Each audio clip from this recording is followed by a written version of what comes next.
And we need to too. The gospel of the kingdom, that's the gospel as Jesus preached it, is absent from church. If that doesn't get you excited, nothing will. If you're not pounding on the internet and begging people to define the gospel, are you doing the Great Commission?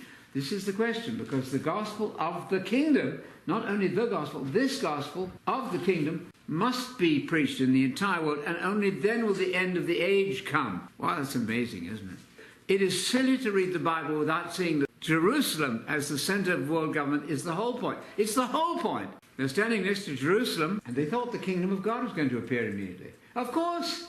Of course. Well, that was right. It wasn't wrong. So Jesus said, no, I have to go away and come back. Then we'll have the kingdom. This is very easy. But when I asked the Salvation Army people I used to, as I went to work at the American School in London many years ago, I would say to them, in a friendly way, not in your face, but what's the kingdom of God? And the invariable answer was a ghastly mistranslation from the King James Bible, which says the kingdom of God is within you. What? Now, the kingdom of God is amongst you is possible, meaning Jesus is standing there, but more likely he's talking about the future there, because the question is posed in the present tense with a future meaning. They asked him, when will the kingdom of God be coming? And the answer is, it's not going to be local. Don't be chasing off into the desert to find it. Don't look here or look there. When the kingdom comes, it will be absolutely all over, lightning shining from east to west. That's what the kingdom of God will be like.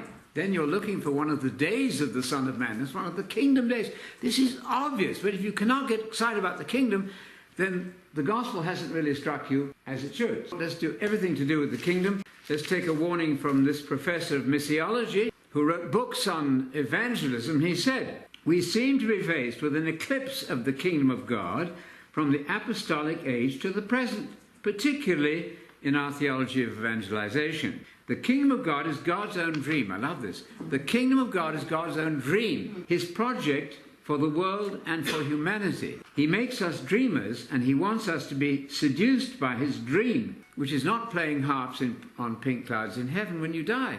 That's very clever, but it's a horrible diversion. So people don't pass away when they die. They die. Come on. They fall asleep in death. Use that language, and people at least will be hearing Daniel 12 verse 2.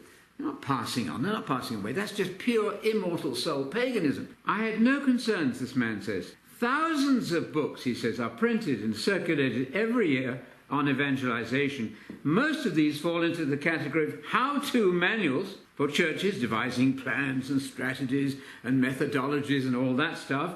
Our traditional mini-theologies, the plan of salvation, the four spiritual laws and all that, do not do justice to the whole gospel. How absolutely right that is. Shout that. Put up a banner on the freeway or something. Because people need to believe in God's dream for the kingdom of God when all the present troubles will be over. People will leap around for joy because they're no longer sick, and all sorts of marvelous things are going to happen.